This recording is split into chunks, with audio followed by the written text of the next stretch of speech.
Hello guys, today Hi in this guys, video I'm going to show you today how in to this turn video I'm going to on show or you turn off how mono to audio in Windows 10 PC or make laptop.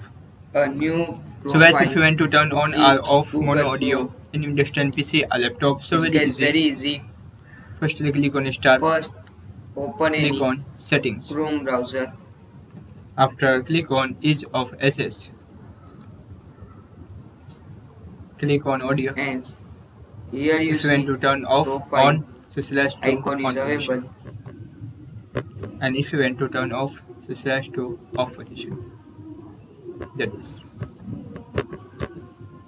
So guys, this is a very simple and easy method And you if you can want add to turn on or turn themes. off mono audio in Windows 10 PC or laptop.